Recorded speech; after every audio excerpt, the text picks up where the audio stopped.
pour vous présenter un petit logiciel qui s'appelle MaPêche. Donc ce logiciel vous servira pour vos lieux de pêche, vos amorçages, le nombre de prises que vous avez fait et tout. Je vous expliquer tout ça maintenant. Donc pour le télécharger, je vous mettrai le lien dans la description. Donc quand vous l'ouvrez, ça vous mettra enregistrer plus tard ou acheter la version complète. Donc vous appuyez sur enregistrer plus tard. Donc voilà, ça vous ouvre la fenêtre. Donc pour ajouter un nouvel événement, vous avez juste à appuyer sur ajouter. Donc maintenant on va remplir ça ensemble. Donc ça, vous mettez la date où vous êtes allé à la pêche. Mais ça, faut le faire, on le fera à la fin. Donc après vous mettez si vous êtes allé en lac, en étang, en rivière, en mer ou en canal. Moi je vais laisser en lac. Donc après lieu de départ. C'est votre lieu de pêche en fait. Donc vous avez des propositions, mais ça c'est moi qui les ai rentrées parce que c'est mes lieux de pêche. Donc par exemple, si vous êtes allé à domaine de la Vieille Garenne, vous cliquez dessus. Mais comme normalement vous n'avez pas les mêmes endroits que moi, cliquez sur la petite flèche verte, ça vous ouvre une fenêtre paramétrage. Donc là vous avez dans les lieux de pêche, vous avez une autre petite ligne là et vous rentrez votre lieu de pêche. Voilà, vous appuyez sur ajouter qui va se mettre dans la colonne. Donc après vous pouvez fermer ces petites pages là. Après vous retournez dans le lieu de départ et vous avez votre lieu de pêche qui sera affiché. Donc après ça dépend de chez vous aussi. La météo, l'air qui fait beau, l'état de l'eau,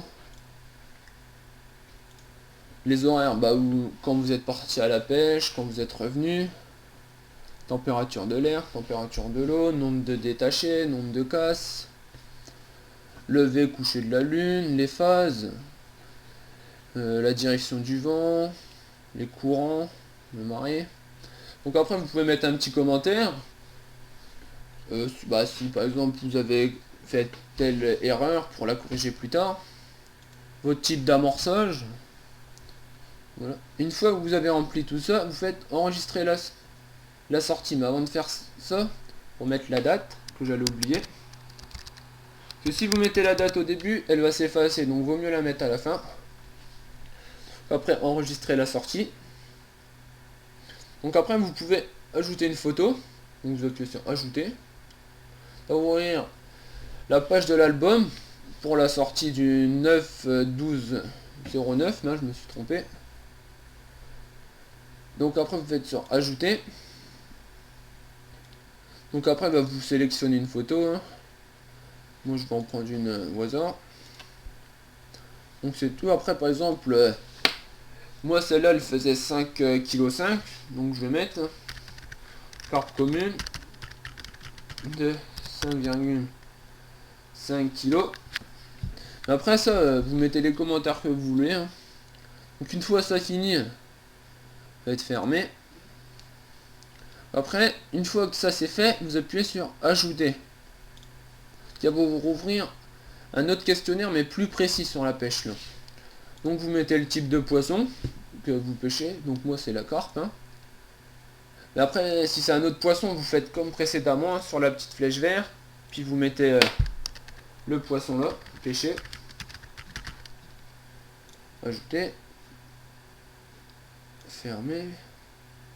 Après vous l'aurez encore dans la colonne. Donc moi c'est la carpe. Le pêcheur, c'est moi. Après si c'est pour mettre votre nom, vous appuyez sur la petite flèche verte. Après quantité de poisson, après c'est à vous de voir.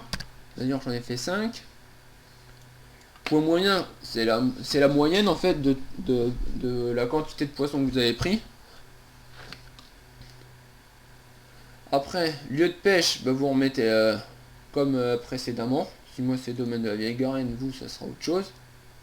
Poste de pêche, ça c'est à vous de voir comment vous pêchez. Moi c'est plus en bordure de rive. Donc positionnement GPS. Donc moi personnellement je m'en sers pas du tout. Mais après il y en a peut-être que ça peut servir, mais moi je m'en sers pas. Donc après profondeur pêchée et tout, ça dépend de votre étang, où vous pêchez. Température de l'air, ça dépend aussi, température de l'eau. Nature du fond, ça dépend aussi. où vous pêchez. La technique, c'est bah moi je pêche en batterie, hein, mais et pareil, si vous ne l'aurez pas au début, il faudra appuyer sur la petite flèche verte pour marquer en batterie. Donc après hameçon et tout ça, c'est aussi ça à vous de voir qu'est-ce que vous utilisez. Le bas de ligne en centimètres, le grammage des plombs, votre diamètre de fil, que vous pouvez remettre un petit commentaire. Vous pouvez remettre une photo de la prise. Ou si vous en avez fait 2 ou 3, vous pouvez remettre une autre photo. Hein.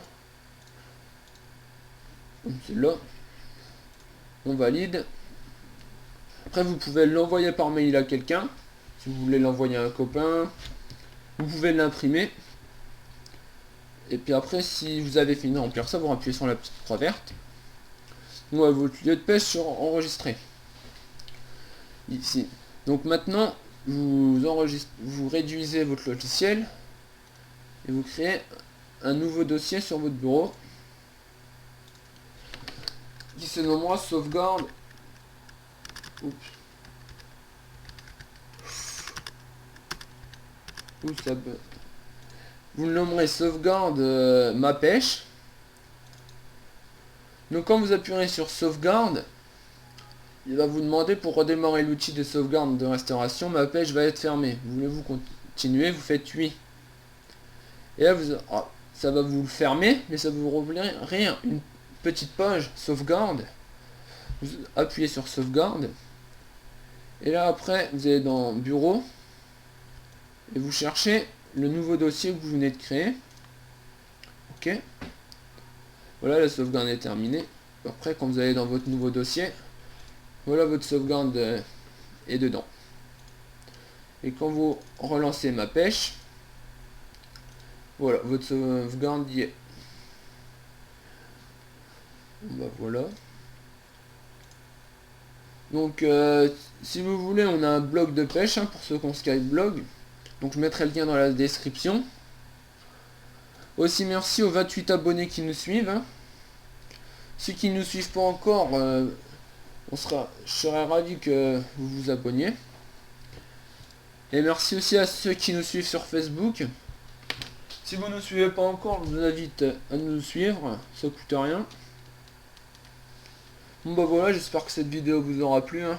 Allez, à plus.